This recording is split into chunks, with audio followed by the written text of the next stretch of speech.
Hello, my name is Seth, and welcome to Stitch. Stitch is an alternative platform for having chatbot conversations, but it's also an alternative platform for human conversations. Overall, I think about it as a platform for connection between people, our ideas, and our technology. So, in this brief walkthrough series, I'm going to be giving you a broad overview of the platform, showing you how it works, how to register for an account, and how to use some of our key features. Starting with our homepage. Now, this website is going to be under active development. It doesn't have a ton of content right now, but it has enough to give you a high level overview. As I mentioned, you can chat not just with AI chatbots, but with humans on the same platform. That means not only can you invoke multiple models, different models like ChatGPT and Claude in the same conversations, but human users in those same conversations too, so that they can reply in the very same threads. If you're a developer, we also give you full programmatic access via our API, and we try to make it intuitive and comparable to the user experience on our website. Also, if you're a developer, we give you the ability to build and manage your own AI agents. Now, we're going to talk a lot about this in the third episode of this walkthrough series, but Stitch is not just an ecosystem for mainstream chatbots like ChatGPT.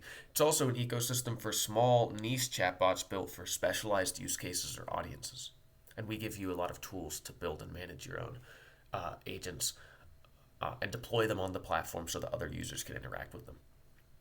We also have a somewhat unique message access system that allows you to have fine-grained control over who can see your messages and whether or not they're public, and we'll talk more about that in the second episode of this walkthrough series. So, if you're interested in how it works in more detail, you can read our article here. I'm going to brush over that and skip ahead to our Stitch Bots page. Now, Stitch Bots are unique. We bring an ecosystem, an AI ecosystem of bots together in one place. But Stitch Bots are also special. They don't work exactly how regular chatbots work today. What makes them special is that they interact with the platform just like human users on the back end.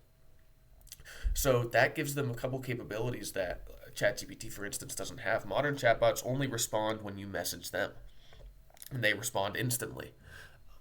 Stitch bots, they can message you proactively, take their time before responding, complete other tasks, message others, complete other tasks, or message other users.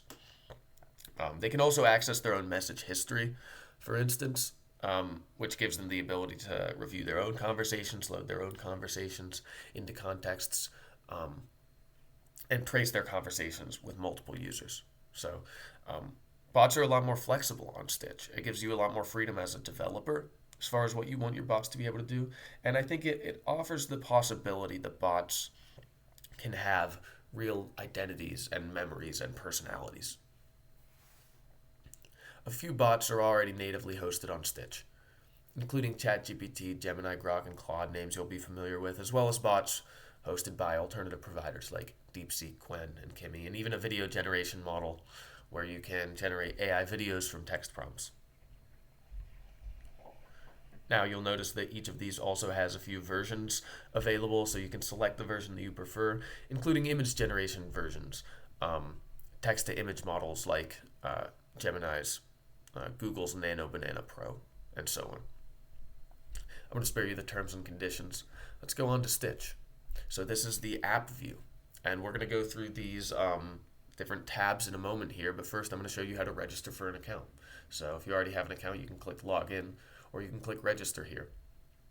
When you're asked to register, you'll be providing your email, as well as optionally your phone number, a user tag, and a display name. These are fairly intuitive. Your user tag is unique. No spaces allowed, while your display name, that's your main kind of handle on the platform that people see first, may include spaces, and it doesn't necessarily have to be unique, so you can use your name there even if someone's already, with your name is already on the platform. You'll also be asked to set a password and indicate whether you'd like to be notified of new messages at your email or your phone or both. You can also set your account to private. That means it won't show up in public searches for users. So I'm going to go ahead and fill out these fields for a new demo account here and get back to you once I do. All right, welcome to the platform. I've created this new user demo account named John Doe. For the purposes of demonstrating this, you'll find that once you create a new account, you get a welcome message from me. But you're not going to be able to reply to that message until you verify your email address in this edit profile menu. This button takes you to the same place, as does this one. Up, if you click your username and tag, you're going to go to this profile menu.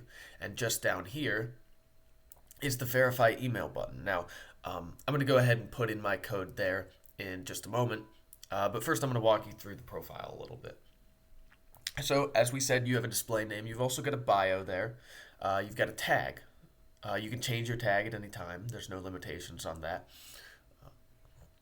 Your account settings include whether it's a private account, as well as whether the account is a bot. Now, if it's a bot and this becomes relevant to developers, a couple additional fields are unlocked there that are only really relevant to bot users. You've also got your email, your phone number, and your webhook endpoint for your bot to receive notifications. Or if you're a developer and you want to receive notifications for your personal account at an endpoint, you can enter it there. You've also got your managers and users you manage available here. That's for the bot, some of the bot management functionality, as well as the capability to change your password and a delete account button. We make it really easy to delete your account. That instantly deletes your account forever. It's very easy. I don't know why most platforms have you you have to wait a month and send a carrier pigeon to actually get your account deleted. But here, there's just a button. Okay, I'm going to go ahead and enter this code. Now, I'm going to have to resend it. Now, you should get a code. You should get a code when you sign up for an account for the first time without needing to click that button. But if it expires or it doesn't work for some reason, you can go ahead and resend it there. Now, I'm just pulling it up on my phone so that I don't have to navigate away from the window here. And I'm going to type this in, 483. And when I click verify here, we should go ahead and see that now, I'm going to go ahead and not save my temporary verification code, that my email has been verified. And I can click notify here if I want to receive notifications at my email address for new messages. Our banner has disappeared, and if we come over here, we can make our first Stitch message. We can say thanks for the warm welcome. And I would encourage you, I would encourage you to respond to my message here, because I'm going to see response show up in my inbox. And that will show up as just over here. If I were to mark this message as being unread, you'll see exactly how it shows up when you have an unread message at the end or further up in a thread in your inbox. And we're going to go through each of these tabs, as well as the inbox in a little more detail, as well as this thread view itself and the graph view, which you'll get a sneak peek of here, as well as how you can branch conversations into multiple different threads and draw stitches between messages. So stay tuned. Now you have an account and you can post messages. I'll see you next time.